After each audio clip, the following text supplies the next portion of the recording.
Hello there and welcome to the Signal 1.5 BPM training video. So let's just take a look at what we got here. We've got a simple scene already constructed, very clean, and let's go ahead and hit play and let's take a look at what we got.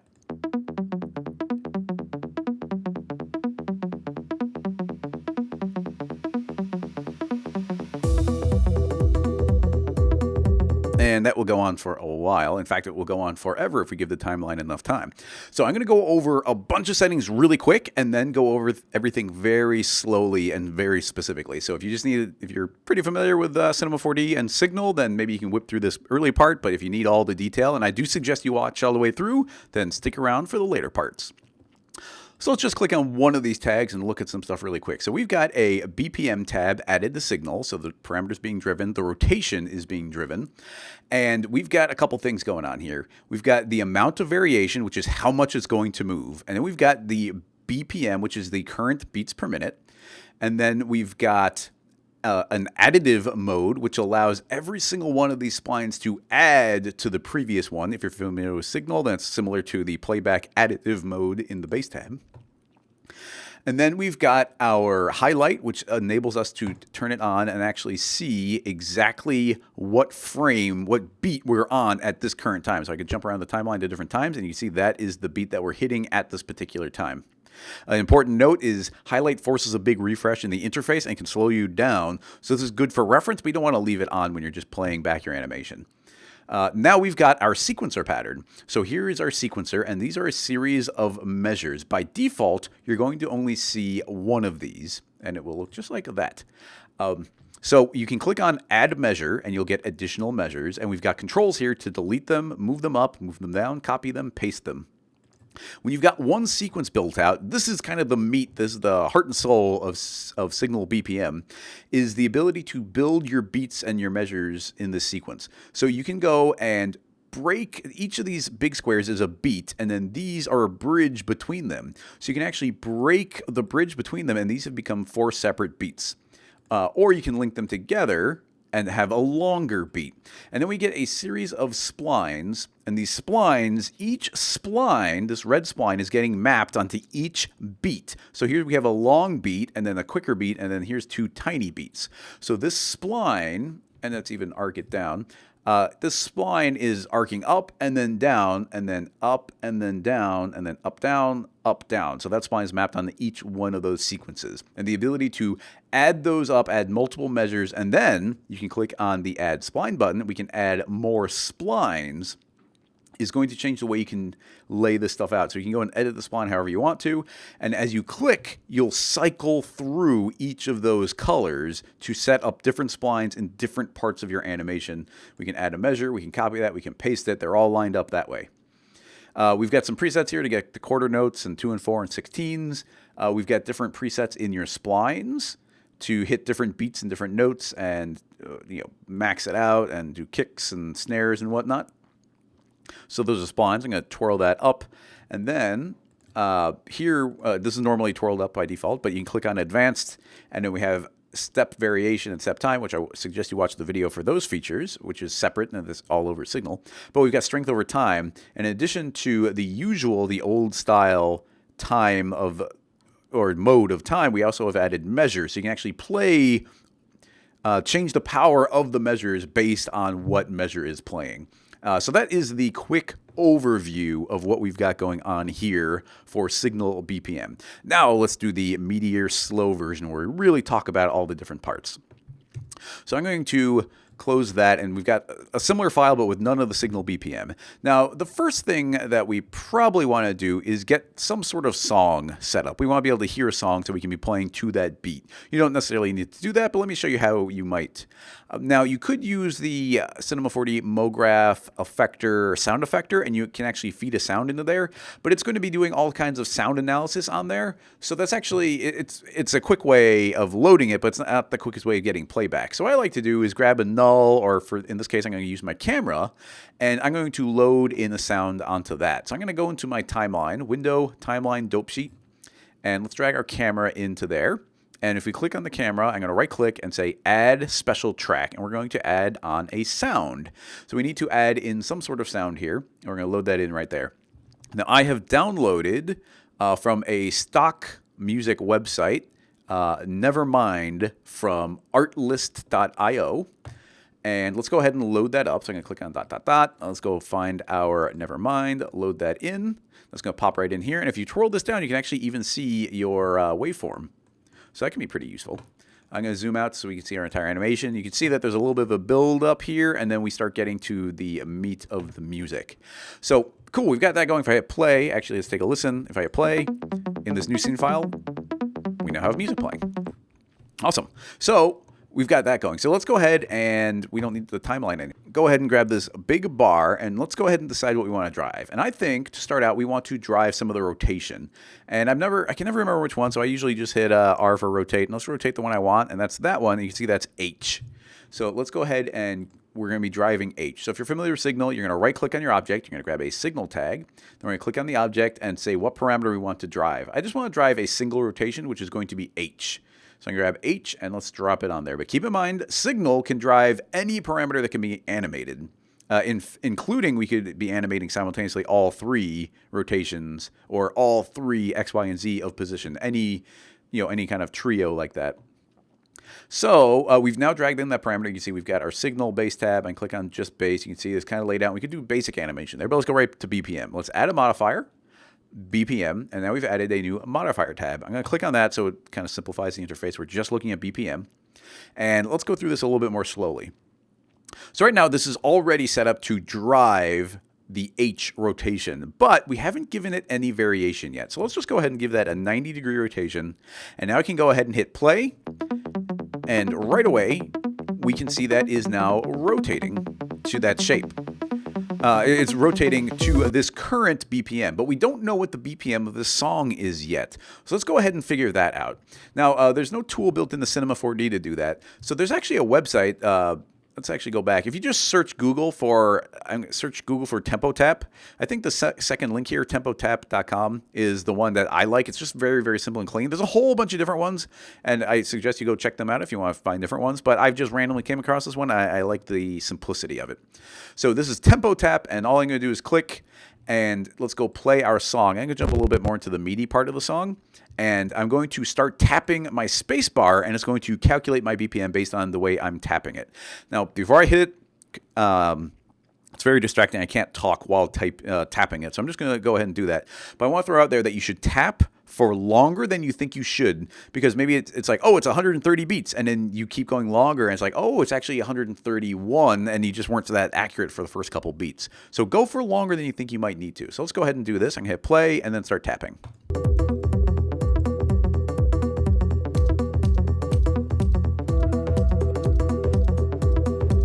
So you saw, I actually know the value of this one, and I was getting a lot of 125s in the beginning, but you can see as I keep tapping, we're getting closer and closer to 124.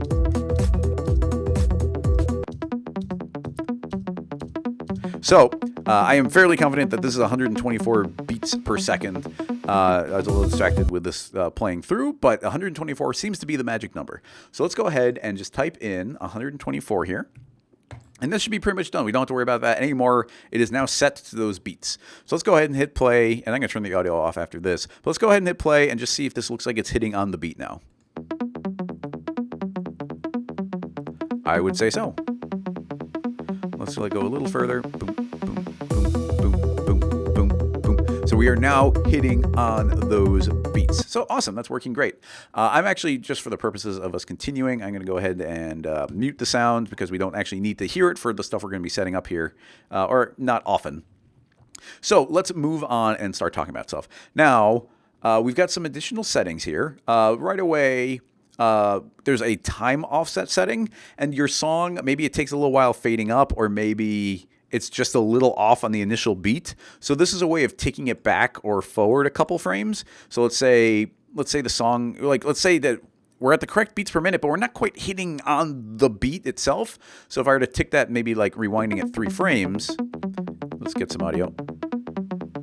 Like maybe that will feel like it's hitting better. I think we're actually fine on 0, but that's the kind of nudge it forward and nudge it backward kind of globally.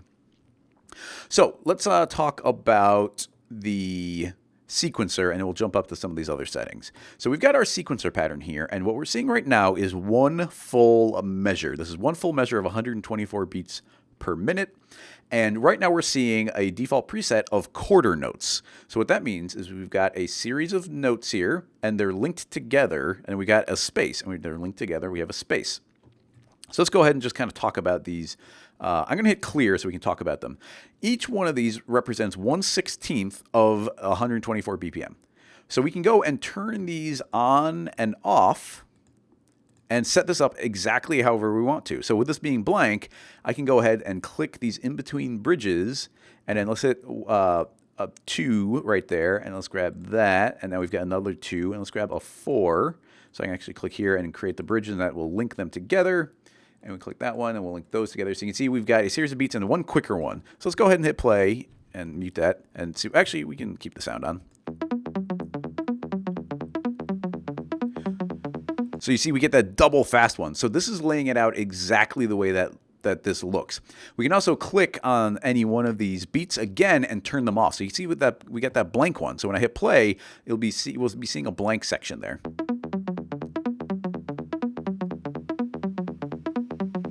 So laying out this measure is how we're setting up the animation. It's what we want to sequence. Now, what exactly is that doing? What this is doing is taking this spline and mapping it onto every beat. And the beat is where one of these knots is created, and then everywhere they're connected. So this spline is being mapped onto there, and then onto there, onto there, onto there, onto there. And these are moving constantly forward in time. So we're getting tinier splines and bigger splines depending on how we connect all of them. Now we've created a couple different combinations here. It's important to note that we've got some presets. You can set this back to quarter note. You can set this to 16ths, and this is like hitting on every single tiny beat. It's going to be a little frenetic, which might be good depending on the beats how many beats you've got, and if there's something hitting on those. There could be like a really quick cymbal going like something like that, and that might be exactly what you want there. We've got 2 and 4s, which is quarter note, but we're skipping every other one, so that's a very common thing in music. And then custom is whenever it's not one of those; it'll automatically change over to that. So let's set that back to quarter. And actually, why don't we go ahead and we'll talk about auto hold and clear in a second, but let's go and look at adding another measure. I can click the add measure button, and it's going to create us another measure. Now it's always going to create the new one at quarter notes. So even if we were to change this and like blank that out, if I make a new one, it's going to make a new quarter note setup. But that is adding measures. And now we've added measures. You see we've got all these buttons over here of ways of controlling this. So let's go ahead and change these up a little bit so we can distinguish between them. So cool, we got one there, a couple things here, we got some tiny beats over there. So let's say that I add a new measure, and I want this new measure to look exactly like that one. Well, we can go and click the copy button, and then which is the letter C, and then the paste button on the one we want. And now you see it's copied that one onto there. Awesome. Let's go ahead and delete that. We've also got move up and move down. So let's say we want this middle sequence to be at the bottom. I can click and move that down one. So we can rearrange them up and down, and we can also delete them by hitting this X button. So that will delete out a measure. Now it's important to note that this is a full measure, and this is a second full measure playing through. So these will take longer in the timeline. There's 2 full measures playing. And while this animation is playing, it's going to play all the way through. And then when it gets to the end, it's automatically going to jump back to the beginning and begin repeating itself again. So by adding in more of these measures, we're adding more and more complexity to it, and it's going to play through all of them and then get back to the beginning and play the whole sequence over again.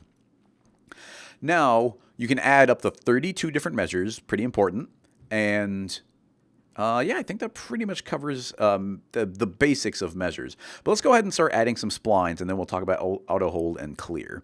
So let's go ahead and add another spline. So I'm going to add a second spline, and now you can see we've got this orange one, and it's set to the same default of standard. So it's kind of a quick hit, and it fades out. Now we can go ahead and just modify this. So I can like drag this over manually and change it to some other shape. But we've also got some different presets like slam and slope and drop and fade. So there's a bunch of different ones of these that we can set up. But that one's a little different. It's just fading out a little bit slowly. So let's go ahead and start clicking on our measures. Now, when I click on one of these red ones, you'll see it's actually going to jump to orange. It's jumping to the next one in sequence. So we can change a bunch of those over to the orange. And then if we were to click one of the orange ones again, it's actually going to jump to blank. And if we click again, it's going to change the blank to red. So it's always a blank one. Imagine an invisible blank one here. And then it'll jump through the sequence of splines to get to the next one until we cycle all the way around. So let's go ahead and add another spline. And so now we've got this yellow one. And let's go ahead and actually I'm going to grab this and make it similar spline, but I'm going to make it a lot shorter. So it's not as powerful as the other ones. It's very shallow. So we can go ahead and click through here, and now you can see there's an added yellow one in the sequence. Now, I want to add in that if you hold down the Shift button and you click on any of these beats, it is going to automatically jump to blank. It's erased it out. You've jumped back to that point, and now you can click through, and it's going to cycle around again. So holding down Shift will automatically zero it out. Now, if you hold down the Control button as you click a beat, it's going to pop open a little flyout menu, and you can click and immediately go to whichever color you want. Now, when you only have 3 splines, it's not that complicated, but you can have up to 16 different splines with 16 different colors, and that could take a while to click through and get exactly the color that you want it to be. So it's really useful to hit the Control button and be able to jump straight to that spline. So what do we have next? Well, I think we should probably talk about, well, let's go ahead and take a look at what we've got going on here. I'm going to mute the audio and let's hit play and see what we have. So you can see we're getting some big hits and we're getting some that fade out, and then we're getting some tiny ones. Like right there we saw a tiny one. Now I didn't really lay this out in any particular way.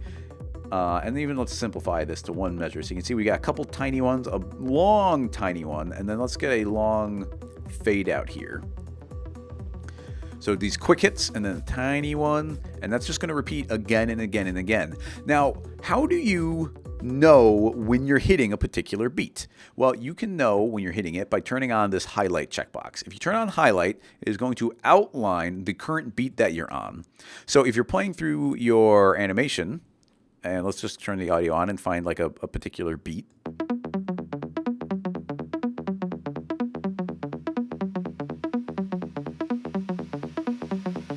Right there is when a big beat hits.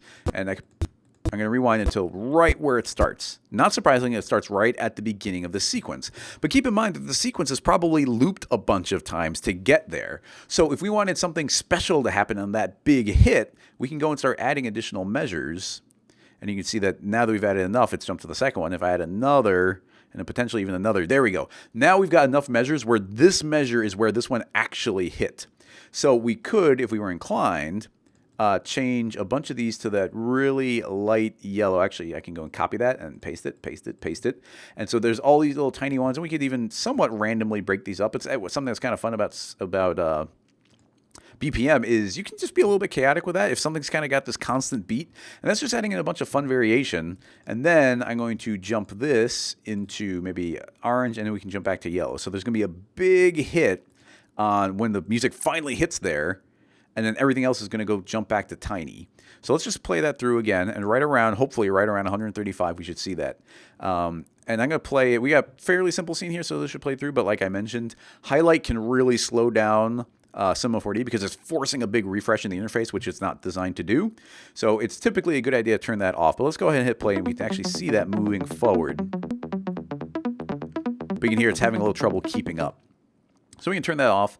And actually something that's a good idea to do is turn off all frames when you're working with BPM, because otherwise your music will start slowing down and you're not going to see it accurately hit. But it's up to you if you want it to be on or off. I'm going to turn that off, and let's see what this is doing now.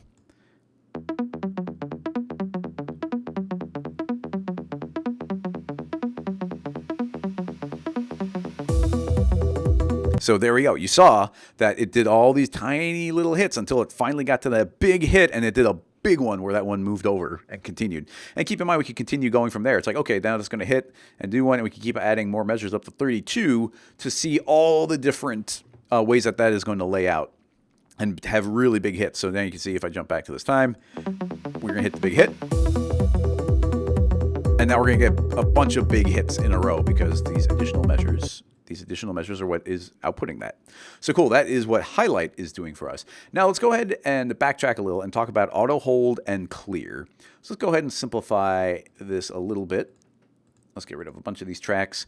And right now, let's go and add another spline. Let's get a couple of these splines going. So we got a green one now. Let's move this to a different shape. Let's say that's way over, and it's going to arc up. So we've got a very different green spline. So we have all these different splines. We kind of know what they look like. And keep in mind, you can change the colors here. So I can click on that, and I can change it over to a blue. And if we don't like these colors, we can go and change them to whatever we like. So now we've got those colors. So now I'm going to go ahead and, like, let's say we need to set up a complex song. We want all these to be different beats. And it's going to be a big pain to go and link everything in very particular ways, and they're supposed to be set up, you know, it could be a pain to cycle through and grab all of them and change them. So a quicker workflow is going to be, I'm going to go ahead and actually, let's just hit clear. So I've cleared everything out. So clear is empty. And now if you were to build this from scratch, think of how long this might take. Like I want that to be red, and then you could click to make that red. Let's say these are supposed to be one long one. Now you could click to make that red and then build the bridge, but something that's useful is if you click the bridge, it's automatically going to force that next one to be whatever the previous ones were. So that's a little quicker there. But if let's say that we needed to also, you know, like I'm going to bridge that, and let's bridge that, and let's make that one. You see that this might take a little while to set all these up. So if we hit clear, a slightly faster workflow that we can do is, let's say we want a sequence there, and then we want a beat there, and it should be a little quicker. And then we want a green one, and then another tiny green one, and then we want a longer blue one right there. And let's go ahead and make that another red one, and then let's make... It's a very quick red one, and there's an orange, a long orange. Let's make another long orange, and then we'll go with another long green, and then a red. So you see, we just laid out kind of the sequence, and now we have another button called auto hold. And what that's going to do is put the holds in between the beats up until it hits another note. So it's going to automatically link that to that to that to that, and then stop, and then that will get linked to that. So let's go ahead and check that out. I'm going to hit auto hold, and boom, it has built out that sequence, and we didn't have to worry about any of the bridges.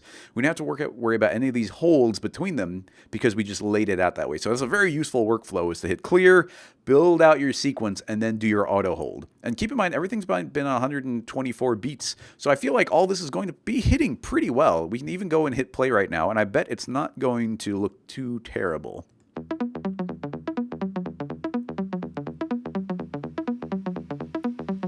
And this is all working so well because it's all still based on that same beat. And these are all kind of quarter notes. The only one that looked a little weird, I think, was this one played a little quick. So now I think all of that is going to be working pretty dang well. And that was just me randomly clicking these. I didn't have a particular sequence here. Now spending some time and like turning on a highlight and then scrubbing through, like you play through a little bit and be like... Let's say right there is where we want a hit to happen. It's like, oh, look, it's right there. So I want that to be a bigger hit. We'll make that a red one, and it should be pretty long. And then you can play, you know, keep framing through or finding, or even jumping into your timeline. Now I think about it. We can jump into our timeline, and we've got our sound here. And if we were to zoom in at a particular point, we'd be like, oh, okay, right there is where a beat hits. So I want that to happen maybe right there. But you can see that we've updated that where it's showing that that is the current time. So that is where we want that to hit. Maybe want that to be a green one. So cool ways of setting that up with highlight. So now let's see, what else should we mention? Okay, we haven't talked about additive, and that's super important. So additive is one of the coolest little additions to BPM here. And it was something of a last second addition. I can't believe we didn't conceive of it right away. So what additive does is right now you can see, I guess we should simplify. So I'm going to go ahead and clear that. And let's go ahead and set this a quarter. So we're only dealing with this red spline. I can even collapse these down to clean up our interface. So we've got our red spline here, and that's going to be hitting over and over and over again. If I go and turn on the additive checkbox and hit play, it's not going to look any different. I'm going to mute it because we don't need to hear it. It's just going to keep on playing the beat. But what additive has now done is it is looking at the very first kind of dot inside the spline and the last one. What are those called? Points. Okay, the first point and last point. And it's looking at the difference between those two, and it's going to continue from that place. If you're familiar with the Bass Tab playback set to additive, it's a very similar idea. So if I were to take this final point and delete it, and now we've got this arc moving up, but it stays up, what's going to happen is this spline is going to play over that sequence. But then when it gets to the second sequence, it's going to continue from that point up higher. And when it gets to the next one, it's going to continue from that point up higher and up higher. And it's going to build on top of itself. So let's go ahead and hit play and see what we get. Boom, boom. So now instead of it jumping back, it's going to constantly keep moving forward. Let's listen to that. And that has automatically made this so much more powerful. So let's look at some additional things we might be able to do with that. Now, keep in mind that it's wherever the spline is mapped, so I can go and add a tiny one here, and we make that one longer and make another tiny one. And as that plays, it's going to be changing the speed at which they go, but it's always going to be additive. It's always adding to the previous one. Now, let's go ahead and go and grab one of our next splines. And I'm going to copy this one, and let's paste it. And on this one, I'm going to pull this way down so that this one is a lot weaker. So I'm going to go and set that to orange, that to orange, that to orange. So now we've got like this 25%-esque rotation going on there. So I hit play, the red ones are going to do big, and then we get these tiny ones. And then we get big one, and then we get tiny ones. And a big one, tiny ones. So it's all being additive that way. Now let's move on and do something even crazier. We can go to our green spline here, and I'm going to once again paste that copied spline. And I'm going to right click on it, and I'm going to say flip vertical. And now we've got a backward spline. It's starting high and going low. So what that means, if I were to change, let's say, this last quarter note to green, it's going to rewind when it hits that one. So we get a big forward, a couple tiny forwards, and then a big backward. And that is all in sequence. And these will all add together. It's a completely additive process where we can be additive and we can be subtracting that same way. And we can go ahead and hit add a measure, and we can copy that and paste it here and then put on, but we'll make this one a rewind this time. So now those are going to rewind twice before moving forward. So I think we're actually moving backward more than we're moving forward now based on this current layout. So very fun to be able to make these additive and move them forward. And there's a lot of really cool nuanced things that we'll cover in other potential tutorials with doing things additively. Now, I kind of forgot to mention that in any one of these notes, there is the option to turn on a triplet. Now, I'm not super familiar with music, but what a triplet pretty much does is, right now we're kind of working on the idea of like fours. Everything is like sixteenths and fours. So it's on a four, but a lot of music has something on an odd number. So what you can do is turn on triplet, and you'll see it's going to change our icon to these three little lines on each note. And what that means is this sequence is now playing this spline 3 times. So it's going boom, boom, boom. So you can turn a quarter note into like a triplet, which will make it into 3 notes. So if you're familiar with that, that's how you do it. You can turn on triplet, and now all the red splines are based on a triplet. You can also mute your a particular color. So you see there's a little cross through there. So now those are muted and they won't be doing anything when their time comes up. So those are a bunch of those features inside of BPM. The last thing to cover, I'm going to turn off triplet. The last thing to cover is going to be these strength over time. But all of our different tabs in Signal have strength over time. So if you twirl down advanced, then you twirl down strength over time, we now have the ability to add in these animating up over a particular time. Why don't we go and simplify this entire thing, make it a little bit cleaner?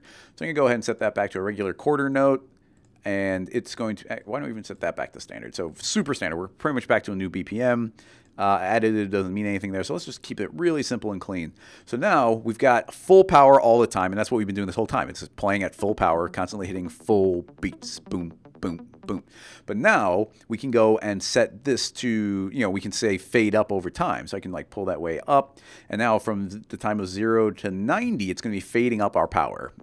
So you see nothing bigger, bigger, bigger, bigger. And now we've hit the peak because we hit 90 frames. And now it's at full power all the time. Boom, boom, boom. Now we've added in the ability to switch to time mode to measure. So now we have the measures that we're seeing. So this is now happening over the course of the first playthrough of this measure. So it should be pretty much identical to the 90. It's going to be similar to 90. It's just over the course of this measure. So you should see the first couple beats are pretty tiny, and then it gets to full power pretty quick. But we can go and start spreading this out over to more measures. So now from the first measure, from the start of the first measure to the end of the fourth measure, it's doing this transition.